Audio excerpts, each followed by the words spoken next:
Hello everyone, hope you're doing well. That was disappointing yesterday, weren't it? Everything was looking wonderful at half-time. Crystal Palace 1-0 up, thank you Zaha. West Ham United 1-0 up, thank you Mikel Antonio. What a banger that was too. His first ever goal for the Hammer, scored from outside the box. And it felt like that was going to be the romantic story for us West Ham fans, that Mikel Antonio finally scores from outside the 18-yarder and gets us 6th place in the Europa League on the final day of the season.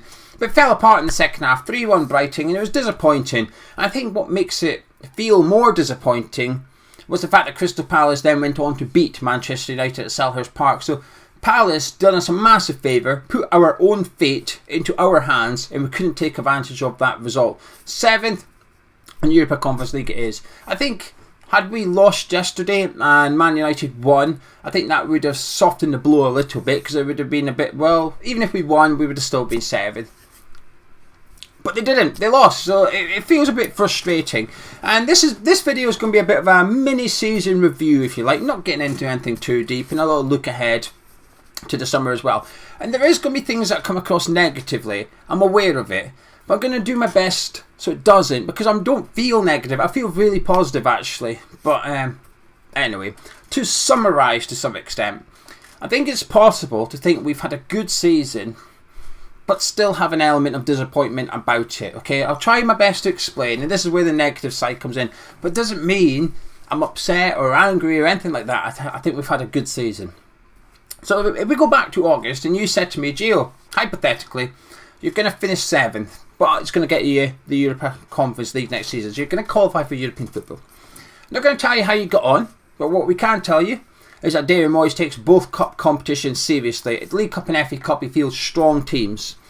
And then in Europa League, you make it to the semi-finals. You go out, but you have a decent campaign and you have a couple of magical nights in there as well. Are you happy with that? I would have said, yes, please. That sounds good to me. It sounds like progress. Sounds like I'm going to have a good time as a West Ham United fan. Bring it on.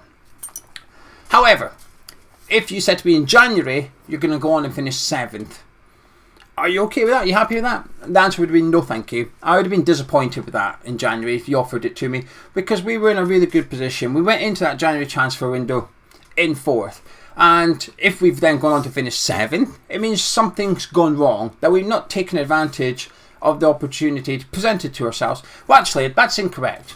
There was no opportunity presented to ourselves.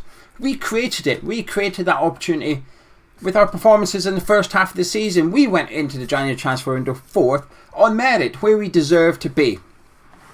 So to sort of end up on 7th, there is a little bit of me that looks back and thinks, what if we'd done something different in that window? It's not the first time that West Ham gone into January transfer window in a position of strength and not really done anything in the season, sort of declined a little bit and ends up being a little bit disappointing.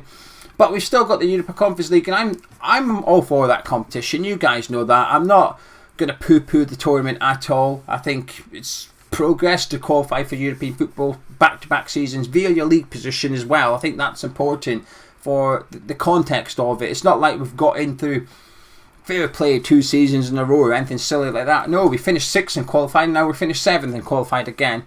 But we are 9 points worse off than we were last season, which I think is expected. When you have a European campaign, you are going to feel the impact in the Premier League when you have a small squad. Now, I use small squad like that because we don't necessarily have a small squad, do we? I think we've got adequate numbers in the team, but we've got lesser players used, if you know what I mean. You know what I'm talking about. Alex Kral doesn't get a game. Towards the end of the season, Vlasic wasn't getting a game either. So there were some senior players in that squad that weren't utilised, and then the youngsters struggled to break through into the first team this season as well. I think that's what left us with a small squad, because Moyes didn't want to use certain players that we have registered. And I'm going to put a graphic up on the screen right now. And this, what you're looking at right now, is something that we need to solve going forward, and I think has played a big impact this season as well. And it's the amount of changes made to the starting 11 between Premier League games. And as you can see at the top of the table, you've got the clubs involved in European competitions, bar 1. And I know Tottenham were, but I'm sort of dismissing their European campaign. I think it's it wasn't much of a campaign, was it? But all you have to do is have a look at the bottom of the table where West Ham United are. We made the least number of changes to starting 11s from Premier League game to Premier League game this season. Now, in an ordinary season for West Ham, that's fine, there's nothing wrong with that. But when you then factor in that we have a European campaign, but not just that, when you factor in that we got to the semi-finals of a European campaign, I think that's a worrying number, in my opinion, because a lot of those changes were forced due to injuries or suspension. A lot of those injuries were forced upon us. Of course, all clubs have changes forced upon them as well, but not all clubs, especially the ones directly above us in that table, have European campaigns to contend with. Now, what that table doesn't show, though, to be fair, what that table does not show is changes from Premier League to Europa League and then back again, because certainly in the group stages, Moyes was doing his best to rotate and give the likes of, Vlasic and Ben Rama at the time, and Crowd to some extent, give them minutes in that competition. Obviously, the final game of the group against Zagreb, we played the youngsters. Those changes aren't replicated in this table. They're not there. So we have a starting 11, we make 5 changes for the Europa League and then change it back for the Premier League. It shows us no changes, doesn't it? But we've actually made 5 in between. However, you get my point. We need more numbers next season going into this window, and I'm a little bit nervous about it. So coming out this week, we've got a very simple video. I'm just taking a look at the current West Ham squad and what it's going to look like going into next season prior to the transfer window opening. And there is a reason, there's 1 or 2 reasons, I guess, to look at it and be a little bit worried, if you like, because this is a big window for West Ham United. This summer's transfer window is huge for us, not just for next season, but for beyond next season. Because what we've done this season, and one thing I'm massively proud about, is because obviously last year we finished 6th, got the Europa League, fantastic. But there's always an element of questions, isn't there? Is it a one-off? Is it a fluke? Has West Ham done what Arsenal have done this season, which is take advantage of not having European football in comparison to other teams around you, and that's why you've got 6? But what we've done this season is answer those questions, which is no, it wasn't a fluke. No, it wasn't a one-off. Yes, we probably did take advantage, but we're here to stay. We've qualified for European football again. It's a 76-game achievement, and I think it's a magnificent achievement. So while I have a slight disappointment on perhaps not capitalising on the opportunity we gave ourselves this season, and the Europa League, the Europa League, I'm proud of what we've done. I think we've done fantastic in the tournament. I think some players done really well on the second biggest stage of European football. But again, there is an element of me, I look at it and just think we never got a fair crack at it due to conceding a goal after 50 seconds and then Creswell getting sent off after 17 minutes. We never really got to see what we were about in that semi-final of the 2 legs. But what we've done this season is navigate a difficult Europa League campaign, especially when the knockouts come round.